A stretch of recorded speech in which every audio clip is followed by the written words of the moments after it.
Friends, welcome our channel MCQ centre. तो दोस्तों, जैसा कि आप जान रहे हैं कि दिल्ली जो एपीओ का एग्ज़ाम है, यानी दिल्ली एपीपी, सीबीआई एपीपी और सीबीआई पीपी, तीनों का जो सिलेबस है दोस्तों, वो तीनों का सिलेबस एक ही है। तो इसका जो एग्ज़ाम है दोस्तों, ये अभी कुछ कंफर्म नहीं है कि कब होगा, लेकिन जैसा हो सकता है आपको पता हो कि यूपीएससी 10 अक्टूबर के पहले के जितने एग्ज़ाम हैं सबको पोस्टपोन कर चुकी है। फ़िलहाल इसका डेट भी नहीं आया था कि कोई ऐसी संभावना हो कि यह जल्द ही होगा। तो अगर एग्ज़ाम होना भी होगा दोस्तों, तो ये 10 अक्टूबर के बाद ही होगा। उम्मीद करते हैं कि आप लोग स्वस्थ भी होंगे और आपके घर परिवार के लोग भी स्वस्थ होंगे, और इसमें थोड़ा सा सावधानी बरतना ज़रूरी है। तो दोस्तों, स्टार्ट करते हैं। हम आपको आईटी एक्ट का परिभाषा खंड पढ़ा रहे हैं। तो इसमें दोस्तों हमने कुछ सेक्शन आपको मतलब परिभाषा खंड का कुछ पार्ट हमने आपको पढ़ाया था। आज उसी के आगे मैं कंटिन्यू करूंगा। अगर अभी तक आपने चैनल को सब्सक्राइब नहीं किया है तो अगर अच्छा लग रहा है तो सब्सक्राइब कर सकते हैं, अगर नहीं अच्छा लग रहा है तो कोई बात नहीं। तो ये आपके विवेकाधीन है। अगर आप चाहें तो सब्सक्राइब करें, चाहें तो सब्सक्राइब ना करें। अगर आपको जब अच्छा लगेगा तो सब्सक्राइब करिएगा। और अगर आप हमारे टेलीग्राम चैनल से जुड़ना चाहें तो जुड़ सकते हैं, जो कि एमसीक्यू सेंटर के ही नाम से है, जो कि एमसीक्यू सेंटर के ही नाम से है यह चैनल। और एक ग्रुप भी है जो कि लीगल एग्ज़ाम ग्रुप के नाम से हमने बनाया है। लीगल टेलीग्राम पर ये भी है, लीगल एग्ज़ाम ग्रुप। तो दोस्तों, इसमें आप कोई भी अपनी प्रॉब्लम भी डिस्कस कर सकते हैं, कोई भी चीज़ें अपनी प्रॉब्लम बता सकते हैं, पूछ सकते हैं इसमें। तो आगे हम दोस्तों कंटिन्यू करते हैं इसी में कि जो ये है आपका एसिमेट्रिक क्रिप्टो सिस्टम, ये जो आपका है ये 2F में दिया हुआ है। आपका ये आपका किस में दिया हुआ है? 2F में। इसका हिंदी अगर हम कहें आपको तो इसका होता है असममित गुण प्रणाली। लेकिन दोस्तों, इसमें क्या है कि आपका एग्ज़ाम जो है ये टोटल आएगा इंग्लिश में ही, तो हिंदी में अगर आप ना भी पढ़ें तो ज़्यादा बेटर होगा। इसलिए हम आपसे यही उम्मीद करते हैं कि आप इंग्लिश में हर शब्द को पकड़ें, इसको समझें। जो हिंदी मीडियम के हमारे दोस्त हैं उनको प्रॉब्लम थोड़ी होगी, लेकिन अगर आप बार बार जब बेयर एक्ट से हिंदी पढ़िए फिर इंग्लिश पढ़िए, आप दोनों कंपेयर करके जब पढ़ेंगे तो आपको चीज़ें समझ में आने लगेंगी। और एग्ज़ाम में चूँकि आपके सामने यही वर्ड होंगे, यानी कि आपके सामने वर्ड होंगे इंग्लिश के ही, वहाँ हिंदी का वर्ड नहीं होगा। तो कोशिश करिए कि आप अपने दिमाग को, अपनी जो सोच है इसी दिशा में ही चलाएं तो ज़्यादा बेटर होगा। और आप हमारे वीडियो को लगातार देखें। मैं उम्मीद करूंगा कि आपकी जो भी समस्या हो मैं सॉल्व करूँ। और कैसे तैयारी की जाती है मैं इसमें उसी मेथड से मैं पढ़ा रहा हूँ कि मैं बेयर एक्ट को ही पढ़ा रहा हूँ, मैं कोई बुक से नहीं पढ़ा रहा हूँ। आप पहले जान लीजिए, क्योंकि दिल्ली जो एपीपी या सीबीआई एपीपी या सीबीआई पीपी का जो एग्ज़ाम है, ये लगभग जितने माइनर हैं ये बेयर एक्ट से ही लगभग पर्याप्त हो जाते हैं। इनको पढ़ लीजिए, यहाँ से सभी क्वेश्चन आपके लगभग आ ही जाते हैं। तो और जो केस लॉ की बात है तो वो आपका मेजर में है, जैसे कि कॉन्स्टिट्यूशन का है, आईपीसी का है, ठीक। तो वहाँ से कुछ हो सकता है केस लॉ पूछता है, तो वहाँ पर केस लॉ का इंपॉर्टेंस है। लेकिन यहाँ पर बहुत केस लॉ नहीं पूछता है, यहाँ पर सीधे सीधे प्रोविज़न पूछता है, इसलिए बेयर एक्ट से इसकी ज़रूरत पूरी हो जाती है। तो बेयर एक्ट सफिशिएंट है इसकी प्रिपरेशन के लिए। तो दोस्तों, इसमें है एसिमेट्रिक क्रिप्टो सिस्टम मीन्स क्या होता है? ये सिस्टम ऑफ ए सिक्योर की पेयर। इसको अगर पूछे क्वेश्चन में तो इसका अगर मीन्स सिर्फ पूछता है तो ये सिर्फ आपको लिखना है सिक्योर की पेयर। इसका मीन्स क्या होता है? सिक्योर की पेयर, ठीक। यानी कि कुंजी युग्म, ठीक है, सुरक्षित कुंजी युग्म इसका अभिप्रेत होता है। और ये किससे बना होता है? तो कंसिस्टिंग ऑफ ए प्राइवेट की और कंसिस्टिंग ऑफ ए पब्लिक की। तो दोस्तों, इसमें हम आपको बता दें कि जो प्राइवेट की है वो किस लिए होता है? तो ये for creating a digital signature. जो प्राइवेट की होती है ये आपसे पूछ सकता है एग्ज़ाम में कि प्राइवेट की किस लिए कंसिस्ट की जाती है। तो ये इसका जो काम है ये करता है for creating a digital signature, ठीक। यानी कि ये एक जो है जो अंकीय जो है आपका चिन्हक जो है उसको ये सृजित करती है, ठीक, उसको क्रिएट करती है, ठीक। उसको सृजित करने के लिए प्राइवेट की होती है। और ये जो है कंसिस्टिंग ऑफ ए पब्लिक की, ये जो है कंसिस्टिंग ऑफ ए पब्लिक की, ये जो है तो for verify the digital signature. Public की जो होता है ये डिजिटल सिग्नेचर को जो है ये वेरीफाई करता है, ये वेरीफाई करने के लिए वेरीफाई करने का काम करता है। तो आप इस तरीके से जब पढ़ेंगे इसको, हिंदी में भी पढ़िए, इंग्लिश में भी पढ़िए, तो चीज़ों को तोड़ के पढ़िए तो आपको ज़्यादा बेटर मतलब तैयार आपका बहुत अच्छा हो जाएगा, बहुत अच्छी तैयारी आपकी हो जाएगी और अच्छे से समझ में भी आ जाएगा।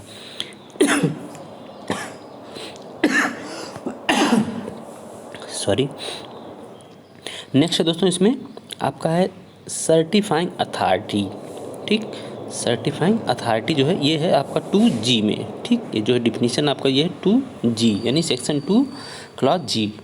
ठीक, अब इसमें जो है सर्टिफाइंग अथॉरिटी किसको कहते हैं? मीन्स ये पर्सन, यानी कि एक ऐसा व्यक्ति, means a person who has been granted ये licence to issue an electronic signature certificate under section 24। यानी कि ऐसा व्यक्ति अभिप्रेत है जिसे धारा 24 के अंतर्गत जो है 24 के अधीन जो है इलेक्ट्रॉनिक सिग्नेचर जो है प्रमाण पत्र यानी इलेक्ट्रॉनिक चिन्हक प्रमाण पत्र जो है इलेक्ट्रॉनिक सिग्नेचर सर्टिफिकेट जो है जारी करने के लिए उसको क्या है ग्रांटेड ये लाइसेंस, उसको लाइसेंस दिया गया है। ठीक, उसका काम है इलेक्ट्रॉनिक सिग्नेचर सर्टिफिकेट वो इशू करेगा। ठीक, ग्रांटेड लाइसेंस उसको टू इशू, ठीक, इलेक्ट्रॉनिक सिग्नेचर सर्टिफिकेट इशू करने के लिए उसको लाइसेंस दिया गया है। किसके अंतर्गत? सेक्शन 24 के अंतर्गत। यानी कि ऐसा व्यक्ति, ठीक है, जिसे धारा 24 के अधीन इलेक्ट्रॉनिक जो है सिग्नेचर सर्टिफिकेट, ठीक है, जारी करने के लिए अनुज्ञप्ति दी गई है, यानी उसे लाइसेंस दिया गया है, उससे यह सर्टिफाइंग अथॉरिटी से ऐसा व्यक्ति अभिप्रेत है। नेक्स्ट अगर हम देखें तो 24 में आखिर किसके बारे में बात करता है, वह कौन सा व्यक्ति है? क्योंकि दोस्तों अगर आप जब कनेक्ट करके पढ़ेंगे तब आपको ज़्यादा समझ में आता है और चीज़ें ज़्यादा क्लियर होती हैं। ठीक, तो यहाँ सेक्शन 24 का इसने जिक्र किया। तो सेक्शन 24 कहता है कि प्रोसीजर फॉर ग्रांट और रिजेक्शन ऑफ लाइसेंस। ठीक, अब इसमें कौन जो है कि ग्रांट करेगा या रिजेक्ट करेगा लाइसेंस को, उसके बारे में बताया गया है। यानी कौन लाइसेंस देगा उस व्यक्ति को? तो यहाँ लाइसेंस देता है द कंट्रोलर। ठीक, यानी एक नियंत्रक जो है 24 में बताया गया the controller may on receipt of an application, यानी कि आवेदन की प्राप्ति पर under sub section 1 of section 21। ठीक है, यानी कि धारा 21 की उपधारा 1 के अंतर्गत। ठीक, इसका हेडिंग जो है licence to issue electronic signature certificate. ठीक, 21 जो है इसका हेडिंग जो है licence to issue electronic signature certificate. अब इसमें जो है दोस्तों कि यहाँ पर है कि application under sub section 1 of section 21 after considering the document accompanying, उसके बाद जो है कि जितने डॉक्यूमेंट्स हैं और उनसे जितने भी जुड़े हैं, यानी कि एक्कम्पेनिंग द एप्लीकेशन। ठीक, एप्लीकेशन के साथ जो भी डॉक्यूमेंट्स जुड़े हुए हैं, ठीक, उससे संबंधित एप्लीकेशन के साथ जितने भी डॉक्यूमेंट जुड़े हुए हैं एंड सच फैक्टर्स। ठीक, और कोई भी जो भी फैक्ट हो एज ही डीम्स फिट। ठीक, वह जैसा फिर सोचे उसको देखने के बाद, कंसीडर करने के बाद उसको फिर जैसा वो सोचे ग्रांट द लाइसेंस और रिजेक्ट द एप्लीकेशन। ठीक, या तो वो लाइसेंस को ग्रांट करेगा या रिजेक्ट करेगा उस एप्लीकेशन को जो है ग्रांट के लिए, या तो उसको ग्रांट करेगा यानी लाइसेंस को, या उसको रिजेक्ट करेगा। ठीक, जो ये कौन है? ये द कंट्रोलर। ठीक, इसको पावर दी गई है। अब दोस्तों इसमें नेक्स्ट क्वेश्चन बनता है कि नेक्स्ट क्वेश्चन जो है राइज होता है कि हु इज़ द कंट्रोलर, यानी कंट्रोलर कौन है जो जिसको इतनी पावर दी गई है, आखिर वो कौन व्यक्ति है? तो दोस्तों कंट्रोलर के बारे में आपको यहाँ पर बताया गया है सेक्शन 2M में कि कंट्रोलर कौन है। ठीक, उसकी डिफिनीशन दी गई है बेयर एक्ट में, इस अधिनियम में उसकी डिफिनीशन दी गई है। इसका मतलब है कि means the controller of certifying authorities appointed under the sub section 1 of section 17। मतलब ऐसा व्यक्ति है कि जिसको जो है इसमें धारा 17 की उपधारा 1 के अंतर्गत, ठीक, सर्टिफाइंग अथॉरिटीज़ के रूप में अपॉइंट किया गया है, उसी को कंट्रोलर कहते हैं। तो यहाँ से देखिए डिफिनीशन क्लियर नहीं हो पा रही है कि कौन है कंट्रोलर। ठीक, यहाँ पास ये दे दिया गया controller of certifying authority appointed under sub section 1 of section 17, यानी धारा 17 की उपधारा 1 के अंतर्गत जो सर्टिफाइंग अथॉरिटी के रूप में जो अपॉइंट है उसी को हम कंट्रोलर कहते हैं। तो क्लियर नहीं है, हमको यहाँ पर फिर से देखना पड़ेगा सेक्शन 17। तो सेक्शन 17 क्या कहता है? ये कहता है appointment of controller and other officer. ठीक, अब कंट्रोलर की नियुक्ति कैसे होती है तो इसको हम आगे देखते हैं। ठीक, अब आता है आपका सेक्शन 17 जो है appointment of controller and other officer. ठीक, इसमें जो है इसका पहला जो क्लास है कहता है the central government may by notification in the official gazette appoint a controller of certifying authorities for the purpose of this act and may also by the same or subsequent notification appoint such number of deputy controller, assistant controller, other officer and employee as it deems fit। यानी कि उसे जितना उचित लगता है central government को वो जो क्या है नोटिफिकेशन एक जारी करके, ठीक है, और ऑफिशियल गजट में एक नोटिफिकेशन जारी करके वो कंट्रोलर की नियुक्ति करते हैं। Appoint a controller of certifying authority, यानी कि जो जिसकी बात वहाँ पर की गई है उसकी नियुक्ति जो सेंट्रल गवर्नमेंट जो है ये जो है ऑफिशियल गजट में एक नोटिफिकेशन जारी करके उसकी नियुक्ति करती है। ठीक, किसके लिए? For the purpose of this act, इस अधिनियम के उद्देश्यों के लिए उसकी नियुक्ति करता है एक्ट।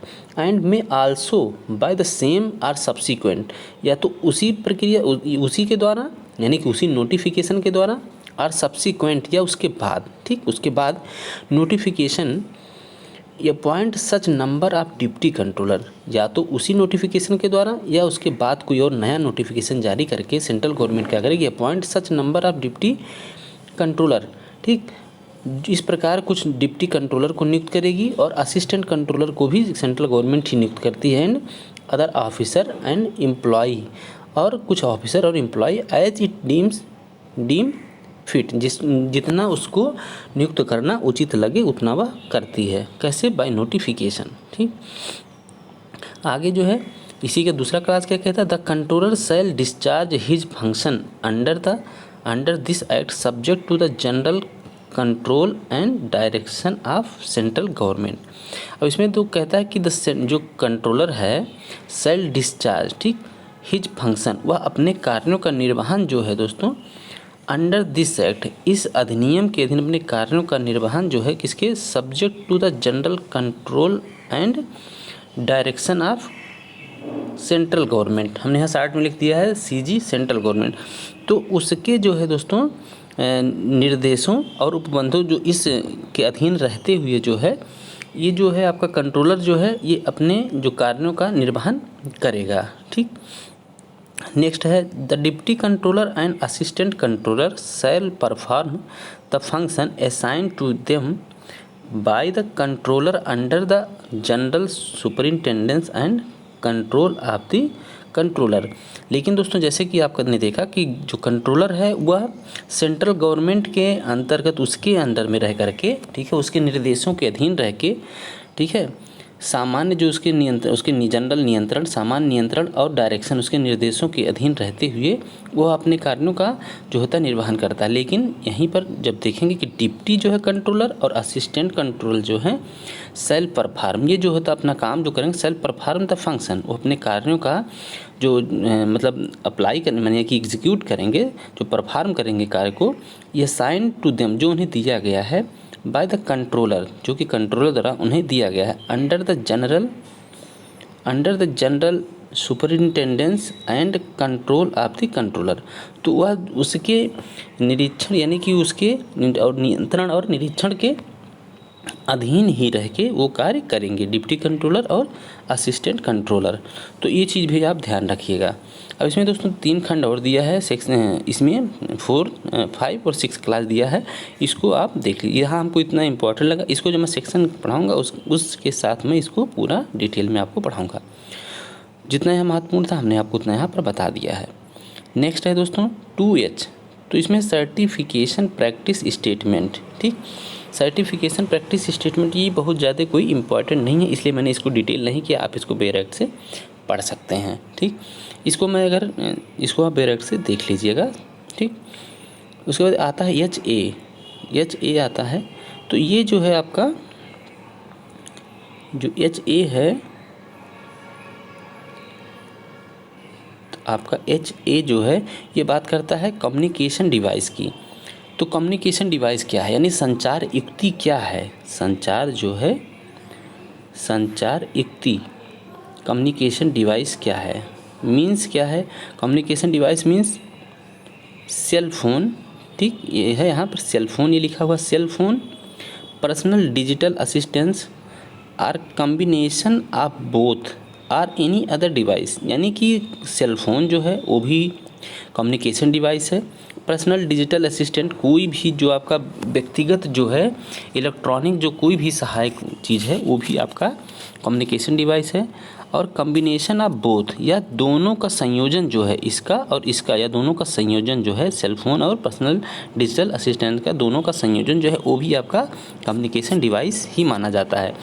और एनी अदर डिवाइस, कोई भी अन्य डिवाइस, ठीक है, जो कि यूज हो, किसके लिए यूज हो, यूज टू कम्युनिकेट, किसके लिए यूज होगा वो device, use to communicate, send और ट्रांसमिट, जो कि यूज होता हो इसके लिए संसूचित करने के लिए, कम्युनिकेट करने के लिए, सेंड या भेजने के लिए, या ट्रांसमिट यानी पारेषित करने के लिए। ठीक, जितने भी डिवाइस हैं उनका इस्तेमाल जो है use to communicate, send and transmit. ठीक, ये तीनों चीज़ें आप ध्यान रखिएगा।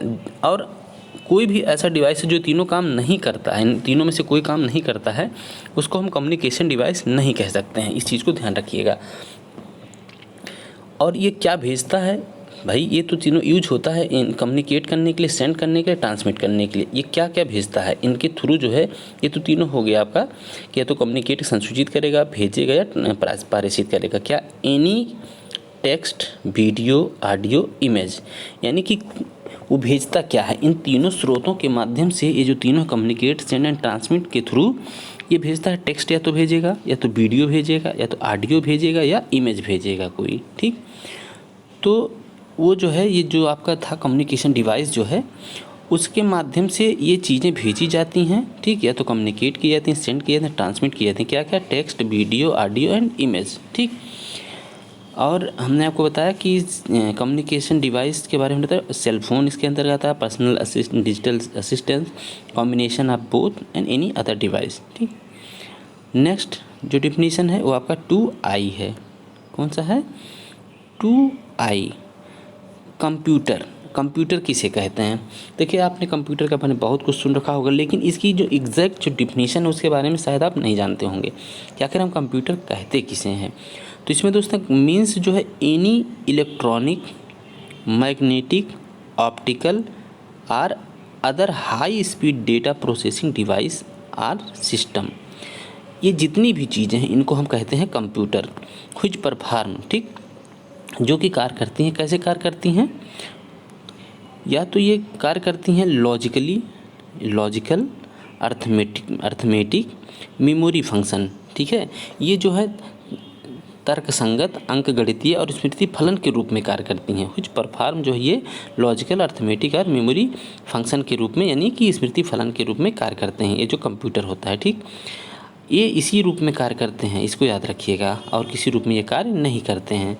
ठीक, या तो तर्कसंगत रूप से, अर्थमेटिक या मेमोरी फंक्शन। ठीक, अब बाई मैनिपुलेशन आप, ठीक, कैसे कार्य करेंगे, बाई मैनिपुलेशन आप जो है electronic, magnetic, optical impulses and, ठीक है, ये किसके द्वारा काम करते हैं, तो ये जो है दोस्तों ये इलेक्ट्रॉनिक, चुंबकीय और प्रकाशीय तरंगों के अभिचालनों द्वारा जो है, ठीक है, ये जो हैं बाय मैनिपुलेशन, ठीक है, ऑफ इलेक्ट्रॉनिक, मैग्नेटिक और ऑप्टिकल इम्पल्सेस, ठीक है, इसके द्वारा जो है ये कार्य करती हैं। ठीक, ऐसे इस रूप में logical, arithmetic and memory function.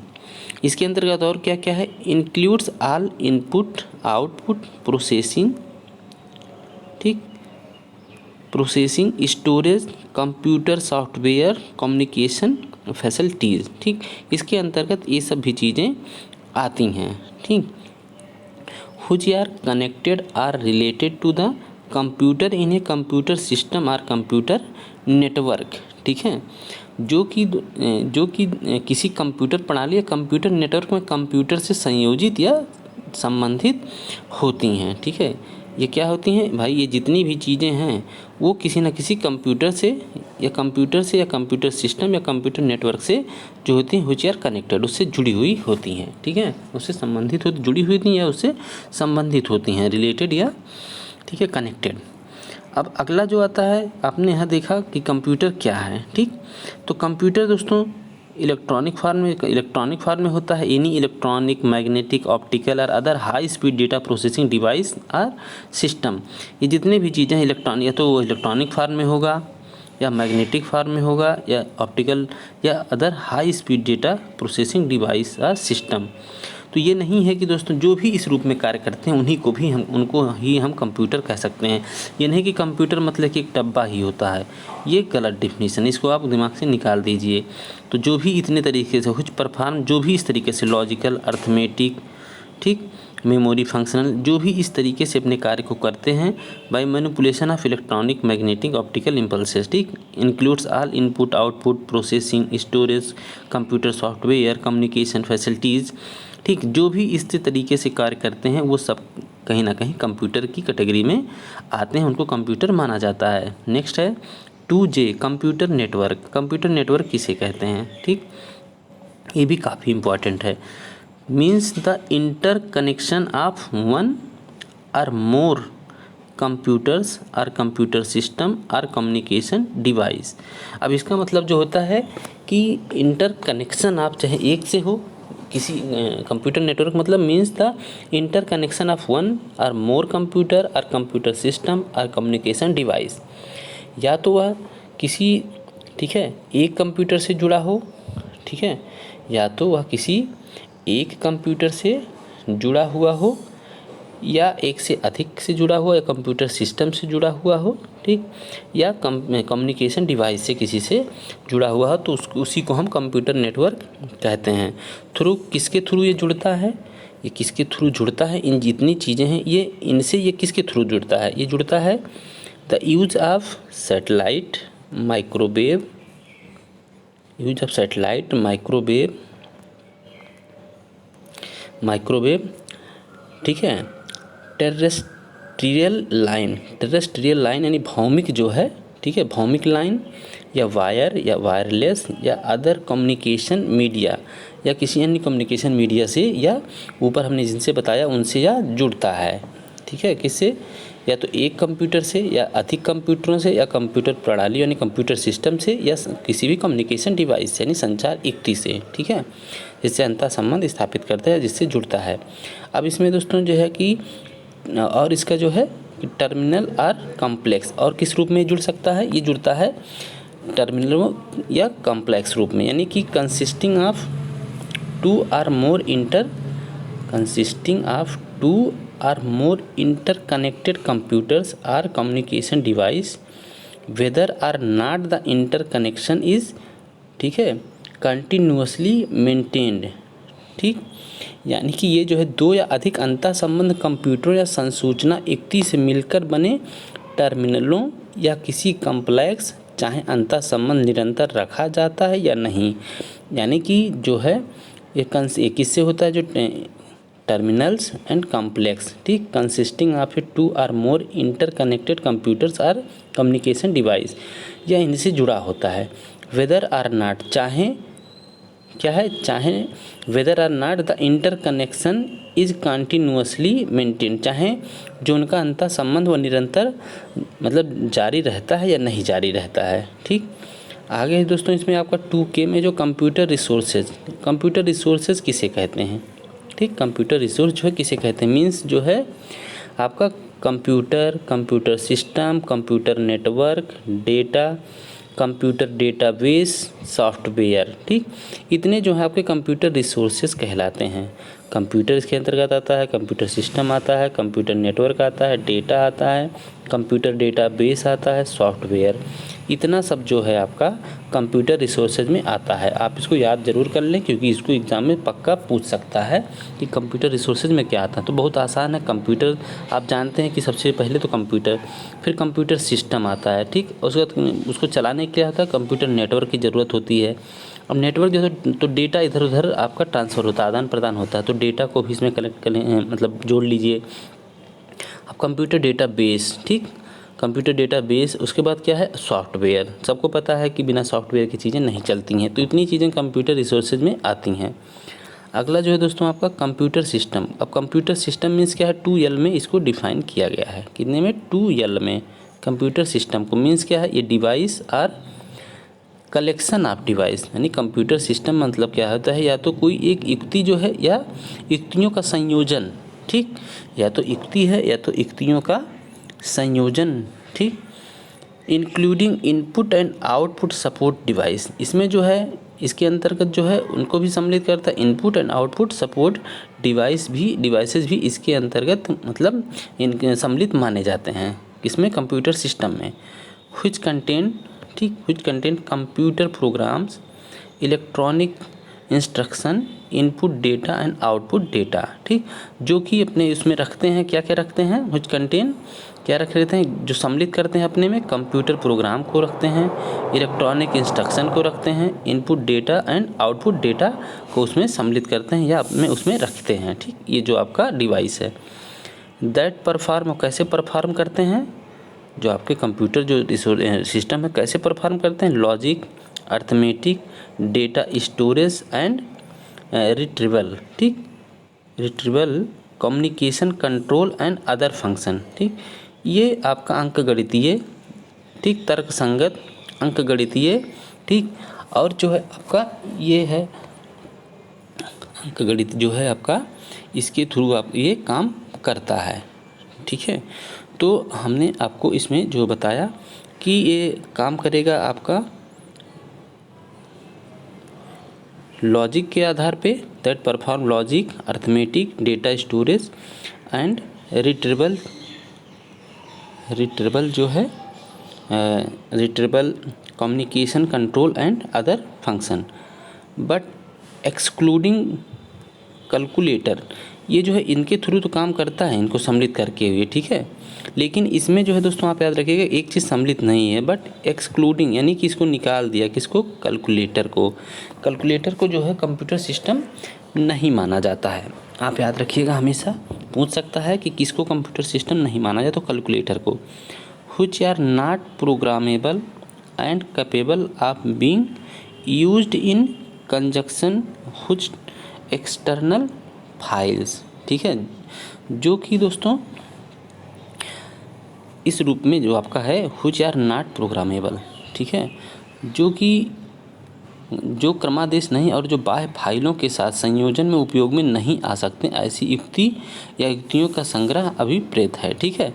अब इसमें जो है दोस्तों ये कहता है कि जो कैलकुलेटर है ये जो है जो क्रमादेश नहीं है और जो बाह्य फाइलों के साथ संयोजन में उपयोग में नहीं आ सकते हैं, ठीक। तो हमने आपको बताया कि इसमें यानी कि कंप्यूटर सिस्टम किसको कहते हैं, इसके अंतर्गत आपका जो है कैलकुलेटर नहीं आता है, ये चीज़ आप ध्यान रखिएगा, ठीक। दोस्तों आज के लिए बस इतना ही। Thanks for watching this video. और अगर अभी तक आपने सब्सक्राइब नहीं किया है तो चैनल को सब्सक्राइब कर लें, लाइक कर लें, दोस्तों के पास शेयर जरूर कर दें और बेल आइकन को भी दबा सकते हैं। और आप हमारे टेलीग्राम चैनल से जुड़ सकते हैं, कोई भी प्रॉब्लम हो आप बेझिझक पूछ सकते हैं। तो दोस्तों आज के लिए इतना ही। नमस्कार, धन्यवाद।